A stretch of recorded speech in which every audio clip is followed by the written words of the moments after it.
Right now on ABC 10 News at 4 o'clock, ABC 10 News talks one-on-one with Governor Gavin Newsom. We ask him about the ongoing pandemic and the gubernatorial recall election. Plus, Ramona Unified students return to the classroom today, days after the district reversed its policy on mask wearing. And Border Patrol demonstrates a search and rescue effort, the crucial role it plays to save migrants who cross illegally into the U.S. and end up in dangerous situations. ABC 10 News starts now with breaking news. As we come on the air, we're monitoring an officer-involved shooting in El Cajon. Police are asking people to avoid the area of Ballard and Main. Here is a look right now at the scene from Sky 10. Minutes ago, El Cajon Police Department sent out a release that said they originally responded to a report of a person shot. And during the search for the gunman, investigators say a man who looked like the suspect shot at an officer. The officer fired back and was not hurt. From Sky 10, one police vehicle that appears to have crashed into a tree, and there is crime scene tape at the area. We have a crew in that area now gathering more information. We'll bring you those updates as soon as we get them.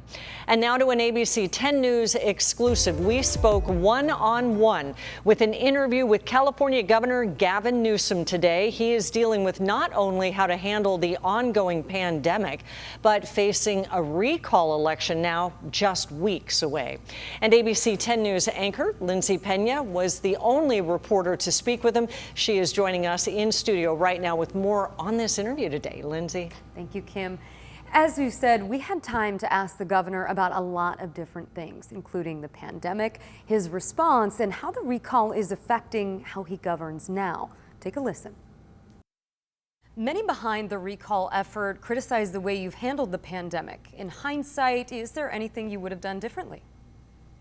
Well, this state has outperformed states like Texas and Florida, Indiana, the United States as a whole in terms of health outcomes, but we've also outperformed economically. We're running an $80 billion operating surplus, allowed us to do a $12 billion tax rebate with a tentpole American jobs, almost 600,000 jobs coming out of this state in the last 5 months. I recognize the last 18 months have been stressful, a lot of fear, anxiety, all of us have felt. In hindsight, we're all geniuses, not just experts.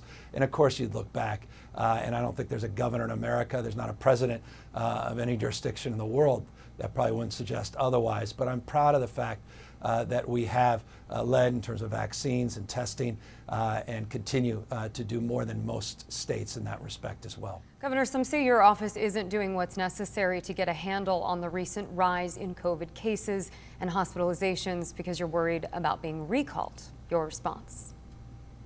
Well, I mean, we're at 6.1% positivity, close to 18% in Texas. We don't even need to talk about Florida and what's happening in Mississippi, across the country. California continues to do much better than the vast majority of states. We haven't been timid. Any suggestion that we're not leaning in is preposterous, particularly on the basis of the evidence of just the last couple of weeks. Let me be specific. We're the first state in the country to lean in, requiring all state workers to have vaccine verification.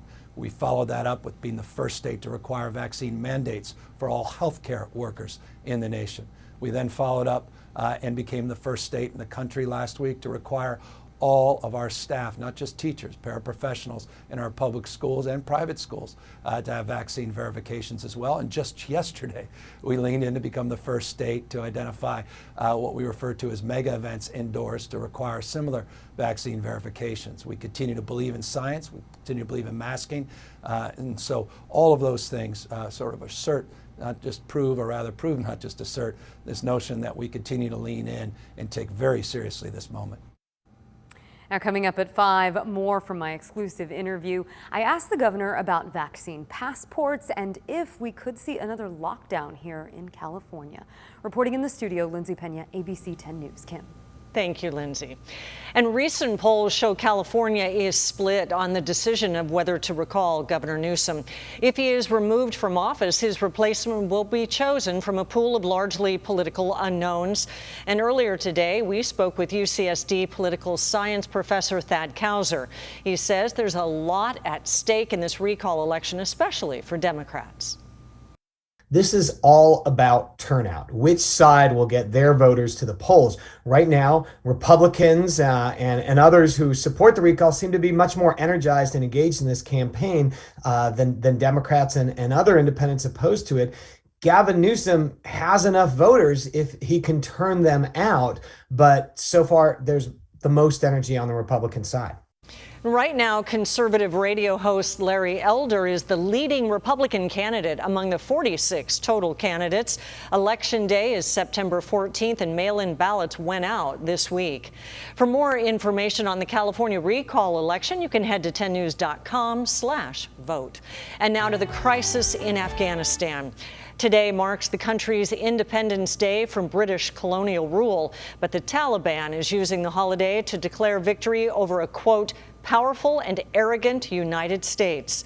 The U.S. and its allies are scrambling to evacuate tens of thousands of people as the Taliban solidifies control. President Biden is under increased scrutiny for the chaotic withdrawal of U.S. troops. And happening tonight, there will be a candlelight vigil for peace in Afghanistan. It's expected to start at 6:30 at the Bea Evanson Fountain in Balboa Park. The vigil is organized by a local nonprofit called Borderlands for Equity. President Biden has a goal to get all Americans who want to leave Afghanistan out by the end of the month. But today he said if that goal isn't met, the mission will continue beyond the 31st. Between 10 and 15,000 Americans are still in Afghanistan. Biden says evacuation numbers will need to start going up to achieve the goal. Meanwhile, 2/3 of Americans are questioning whether the country's longest war was worth it. This is according to a new Associated Press NORC poll. Americans are split on how President Biden has handled it. Less than half approve of how he managed international affairs. 52% approve of national security efforts. In Haiti, the impacts from Grace are getting in the way of earthquake search and rescue efforts.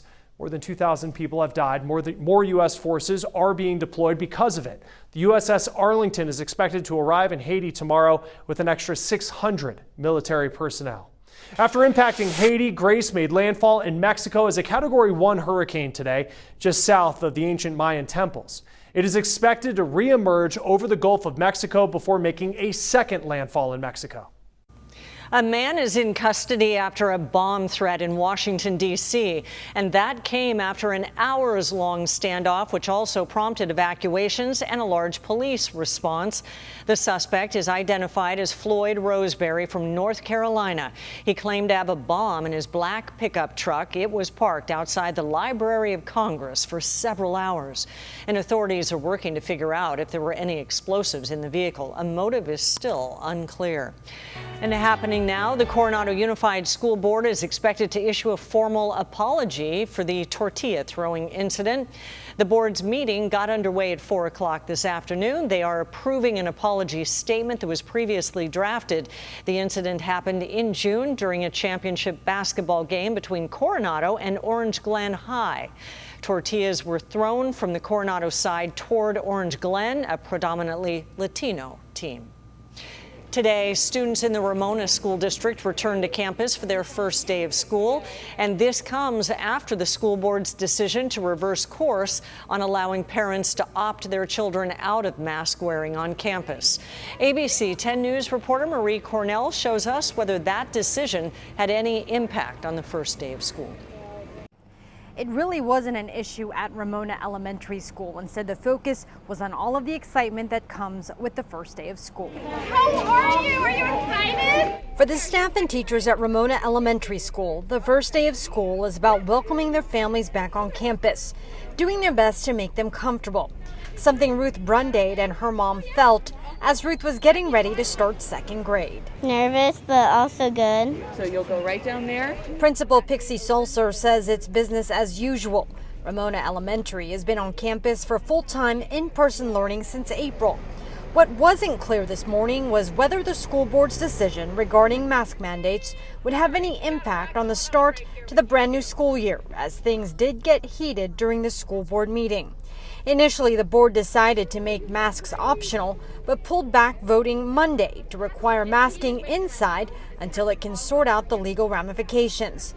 Under Governor Gavin Newsom's executive order, all schools K through 12 are required to wear masks inside. something Sulzer says shouldn't be a problem. We have to follow the state mandate, and so I'm not anticipating that we're going to have a problem. Our families have been very supportive and they want their kids in school. They support our site. Mom Justine says while she's glad masks will still be worn for health and safety reasons, she's also a little concerned this will have an impact on social skills. When you're learning, you learn facial expressions, sarcasm, things like that. And with masks, you don't know if someone's smiling. While the schools in this district will all go back to full-time 5 days a week in-person learning, there is a virtual program that families can choose to sign up for. Reporting from Ramona, Marie Cornell, ABC 10 News.